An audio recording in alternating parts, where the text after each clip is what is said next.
Los saludamos, amigas y amigos de 15 UCR, este medio televisivo universitario que se paga parcialmente con los impuestos que tributan los habitantes de este país. Y esta vez tengo el privilegio de tener con nosotros otra vez más a mi colega y espléndido docente y gran investigador. Tiene una cantidad enorme de publicaciones de todo tipo, pero más centradas en temas ambientales, sospecho que como, pero a don Marcos Adamson, y ya dije más de la cuenta, de manera que, por favor, don Marcos, ¿quién va a empezar hablando de ese fenómeno tan conocido, pero tan desconocido, que es el fenómeno del niño? Para empezar, el niño tiene niña, y entonces, y aquí tienen a un irresponsable profesor de economía hablando de lo que no sabe, pero usted sí sabe, don Marcos. Muchas gracias, don Juan. Un gusto estar en su programa y con los televidentes de Canal 15. Como bien indica usted, un canal financiado por los recursos de los costarricenses. Y efectivamente, hablando del fenómeno del niño, que tiene apellido Oscilación del Sur. Por eso se le conoce como el ENOS, efecto del niño, oscilación del sur. Y se le conoce como el niño particularmente porque en Sudamérica, principalmente cerca de Chile y fundamentalmente en Ecuador, se comenzaba a ver que las aguas del océano, de la parte ecuatorial del Pacífico, comenzaban a calentar, ¿sí? Y los pescadores tenían que retirarse cada vez más a lograr capturas de peces. Y eso lo asociaban con Navidad, porque se daba en periodos de diciembre. Y entonces se le comenzó a indicar como el fenómeno del niño, un niño un poco cruel que generaba capturas de peces menores. Oscilación del sur porque en el océano, cerca de Tahití y otra zona, hay una interacción con estas temperaturas del océano con la presión a nivel de superficie del mar.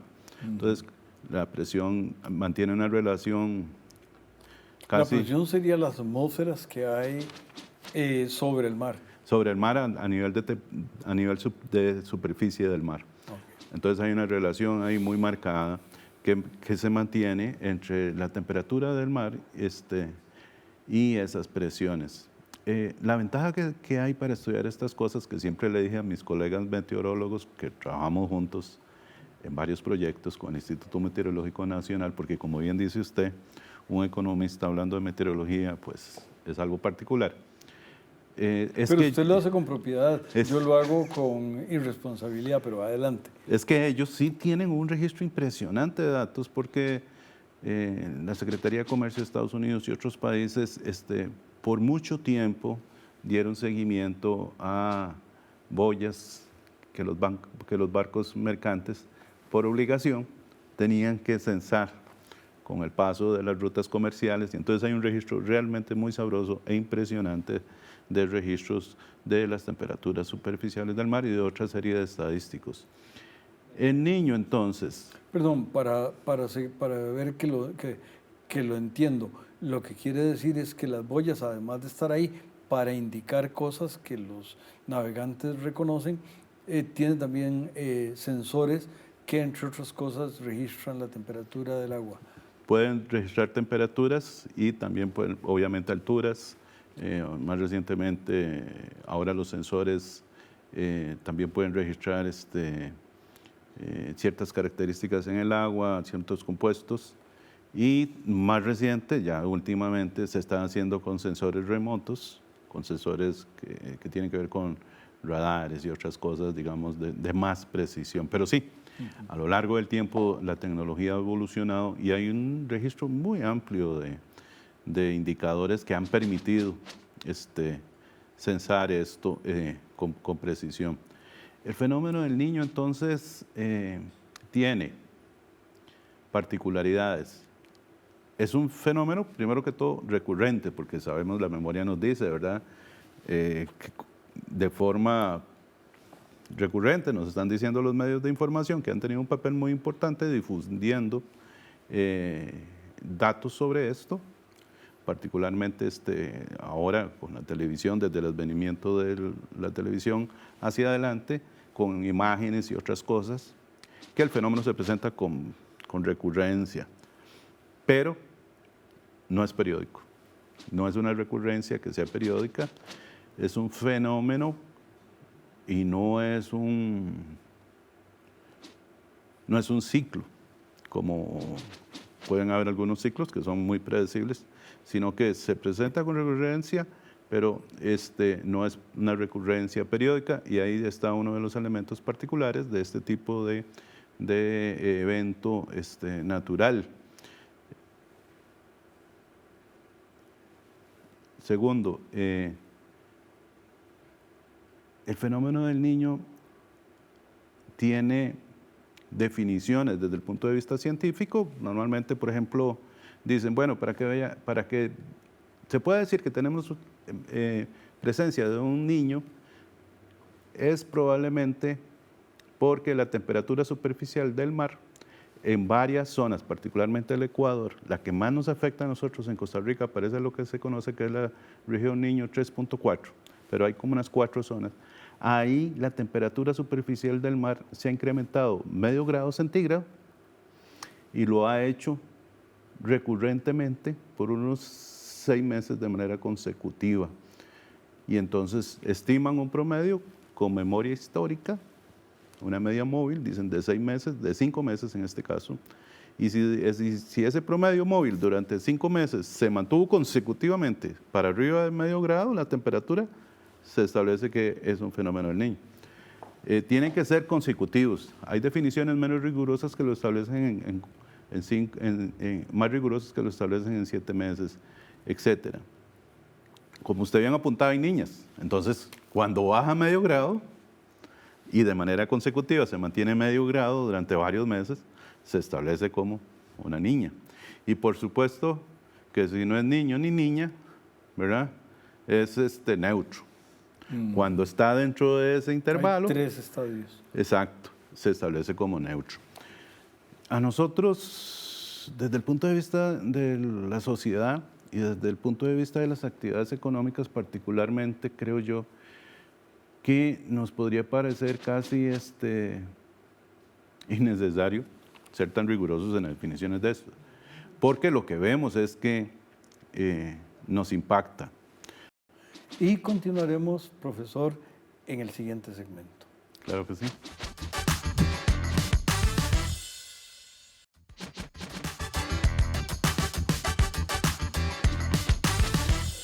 Continuamos, amigas y amigos, aprendiendo de esto tan presente, sobre todo en las comunidades costeras, pero ojo, si no entiendo mal, las del Pacífico, las del Mar del Sur, como lo llamó Marco Núñez de Balboa,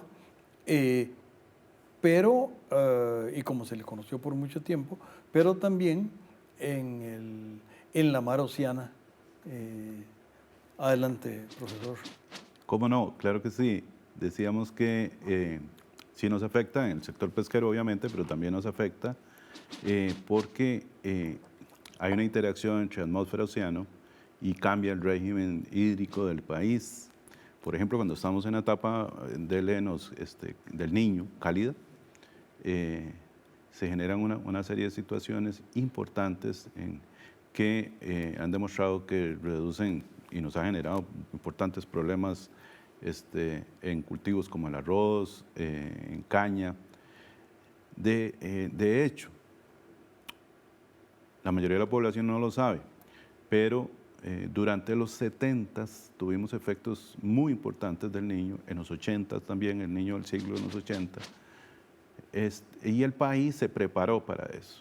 Instituciones como el Servicio Nacional de Riego y Aveniamiento surgen a partir del fenómeno del Niño, como una respuesta. El Distrito de Riego del Arenal Tempisque es una respuesta planificada de Costa Rica para atender fenómenos que no sabía cuándo iban a llegar, pero que la estaban golpeando muy fuerte, y dijo, nos vamos a preparar a futuro para que lo venga con un distrito de riego y aveniamiento para poder proveer agua en periodos de exceso de fase calidad a todos nuestros productores de lo que se denominó al inicio como el distrito de riego de Moracia, que terminó siendo en aquel entonces y convirtiéndose en realidad con préstamos que asumimos como república para potenciar a nuestros agricultores y a las comunidades que dependían de esto. Más allá, la Oficina del Arroz surge por una situación que teníamos pérdidas muy importantes en el sector arrocero porque no germinaba el arroz y por fenómenos del Niño.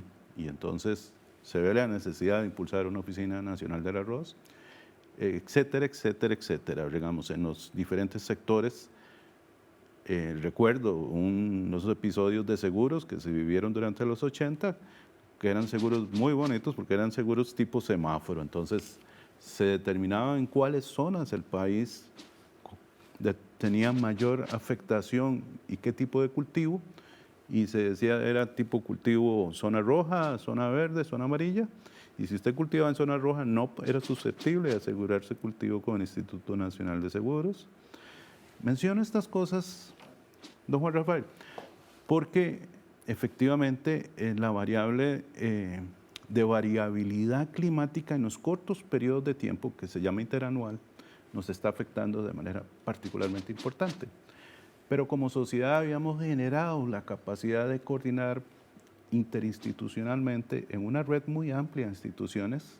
Estoy hablando del Ministerio de Agricultura y Ganadería, estoy hablando del Instituto Meteorológico, estoy hablando del Ministerio de Planificación, el sistema bancario, hasta el Banco Central en aquellos entonces, y estábamos generando y se desarrolló una serie de respuestas y de inversiones para poder atender con previsión lo que no sabíamos exactamente cuánto nos iba a llegar, pero que nos iba a llegar. Y entonces es una forma de atender espacialmente, pero sobre todo temporalmente, los riesgos.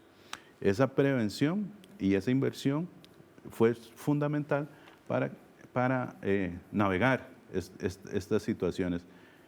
Creo yo que dejamos de hacerlo de manera importante y han venido creciendo de manera importante las pérdidas. No tenemos herramientas suficientes financieras para atenderlas y lo que nos está pasando con la variabilidad climática interanual es un pequeño aviso de lo que nos va a pasar de manera multiplicada con el cambio climático que tiene escalas de centurias. Es decir, si nosotros no aprendemos a planificar, invertir para poder atender estos episodios que nos están afectando fundamentalmente con la variable hidrometeorológica, llámese huracanes, llámese tormentas, llámese inundaciones, vamos a seguir viendo lo que ha estado aconteciendo en el inmediato. Es decir, se nos está inundando, todo el mundo dice, se nos está inundando la salida de la universidad aquí en San Pedro. Sí, sí. Y probablemente haya algo mecánico ahí porque hubo una afectación mecánica, pero no, en realidad lo que nos está pasando es que hemos construido aceleradamente en la parte alta de la cuenca de San Ramón, Montes de Oca, Sabanilla, hemos impermeabilizado el suelo y en cortos periodos de tiempo estamos recibiendo cantidades impresionantes de agua que no tenemos capacidad de canalizar. Eso nos está cayendo sobre un sistema de acueducto que es muy antiguo, en algunas zonas casi colonial, podríamos decir, que no va a tener capacidad de atender esas excesivas demandas de cantidades de agua, por ejemplo, que nos llegan. Y si ahí no generamos inversión que pueda atender esto, vamos a estar en gravísimos problemas como colectividad. Pues me parece que en este caso la universidad es víctima y de alguna manera aportante de luz sobre este tema, pero le vamos a pedir al canal que nos invite para el tercero y último segmento.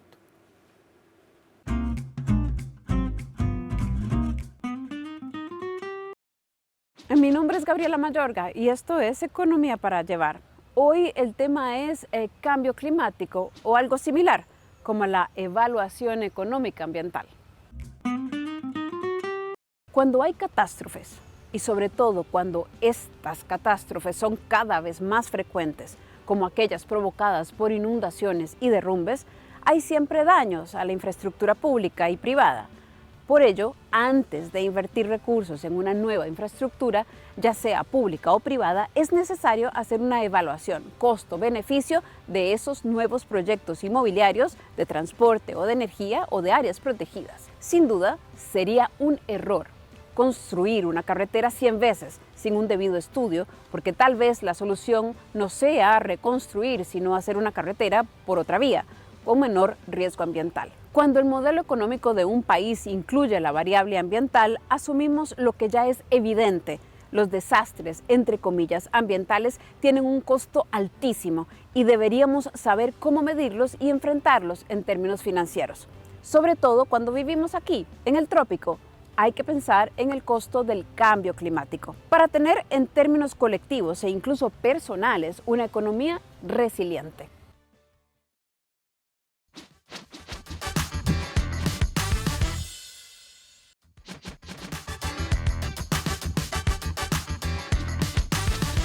Seguimos aprendiendo de la experiencia de este colega mío que, como se nota, sabe más de las cosas que no estudió en su carrera de economista. Y tal vez un tema, don Marcos, que me parece útil es la niña es cuando de alguna manera el niño invierte el proceso. Ahora, si la visión no especializada es que por el niño hay sequía, por la niña hay inundaciones, o esas son visiones demasiado, comillas, periodísticas de la realidad.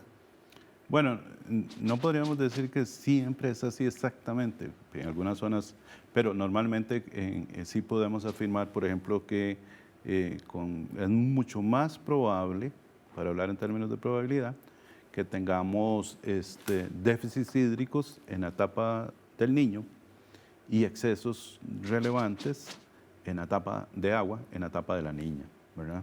Efectivamente. Entonces se nota que en los periodos de fase intensa las probabilidades de escenarios secos suben mucho, particularmente en la zona de Guanacaste y algunas partes del Pacífico Central y otros. Y en las fases de niña tenemos en la zona atlántica fundamentalmente excesos de agua muy relevantes, marcados, ¿verdad? Con probabilidades mucho más altas. Eso es ¿verdad? Y entonces, y esto lo dicen en función de los periodos neutros. Entonces dicen, en los años en que no ha habido ni niña, cuánto menos o más agua nos llega, y por región. Implicaría que los periodos neutros, y qué bueno que lo mencionó, que los periodos, habría, me parece, tres realidades. Una es lo que ocurre en el mar, y básicamente tal vez para efectos del PIB en la pesca.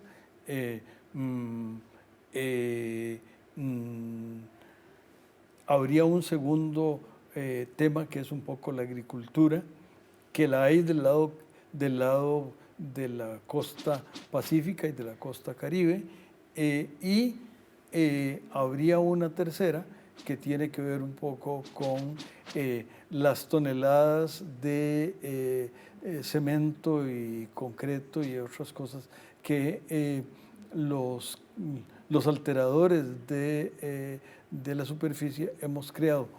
¿Cómo interactúan? Bueno, la pregunta es si en el segmento neutro es cuando mejor le va a esos tres, o cómo es que ocurre. Sí, normalmente analizamos qué tanto impacta con relación a los segmentos neutros para obtener un punto de comparación. Normalmente durante los segmentos neutros, que antes era muy claro, para poner un ejemplo, cuando comienza la floración en café. Ajá. Entonces, con las primeras caídas de agua, sabíamos que caían las primeras lluvias, y entonces sabíamos que con las primeras lluvias, después del estrés que daba el verano, o sea, en la época más seca, las plantas afloran y entonces, que era muy marcado en esos periodos. Ahora si tenemos una fase cálida o una fase fría, esto varía y genera pérdidas importantes, ¿verdad? No solo en café, porque hemos tenido pérdidas muy relevantes en café, en caña, hasta 10.000 toneladas de caña se han llegado a perder en el pasado por periodos muy intensos. Entonces sí, efectivamente. Pero cuando el clima era más regular en general, sabíamos prácticamente con certeza, ¿verdad? Casi la semana en que empezaba esto a suceder. Ahora hay algunas variaciones que no se deben necesariamente solo a fenómenos interanuales del niño o la niña, y aún en etapas neutras notamos alteraciones que probablemente devengan más por cambios globales, ¿verdad? De calentamiento global que estamos observando. Estos fenómenos no ocurren en el vacío, sino que la nave espacial en la cual nos desplazamos es una sola, lastimosamente no podemos pararla en una estación sideral de refracción, ¿verdad? Y estamos generando una serie de problemas globales que también están interactuando con estos fenómenos de más corto plazo. Nos está afectando en muchos esquemas. Por ejemplo, algunos estimados que habíamos hecho nos daban que en arroz teníamos pérdidas como del 8% en fases cálidas. Pero en algunas otras regiones y en algunas otras fases podría ese exceso de agua no siempre ser negativa, podría también generar excesos de beneficios con respecto a los años normales, ¿verdad? Dependiendo de qué tan intensos sean los fenómenos, así podríamos tener episodios con muchas pérdidas o un poquito más de agua podría resultar que no es tan catastrófico, dependiendo del tipo de cultivo. ¿Qué tan predecible, digamos, con 6 meses de anticipación para dar algún marco? Porque estamos en la Universidad de Costa Rica, donde hay, sobre todo en la finca 2 y 3, está poblada de centros de investigación, algunos hasta de nombre curioso. Curioso quiero decir, uno no se imagina bien qué es lo que quiere decir.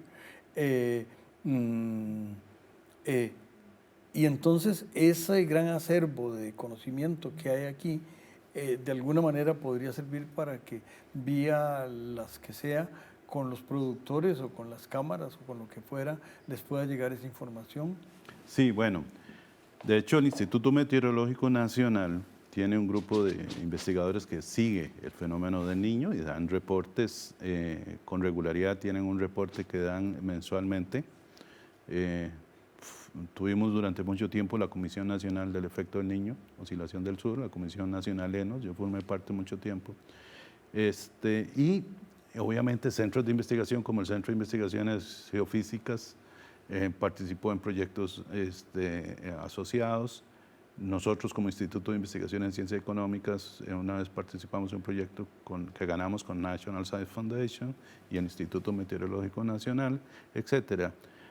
Es muy importante decir que hay una cantidad importantísima de centros de investigación con modelación y pronóstico, precisamente, don Juan Rafael, de esto que me consultas. Y hay una cantidad de modelos que uno, cuando ve los gráficos de modelo, entonces le dan el estimado más bajo que hace, ¿verdad?, uno de los centros y el más alto que hace el otro, y en el medio toda una franja de posibilidades, con pronósticos que van de 6 a 1 año. Muchas gracias, profesor, y a las amigas, amigos, los invitamos a que se queden con los espléndidos programas de 15 UCR y cuídense mucho. Muchas gracias, don Juan, un gusto estar acá de nuevo.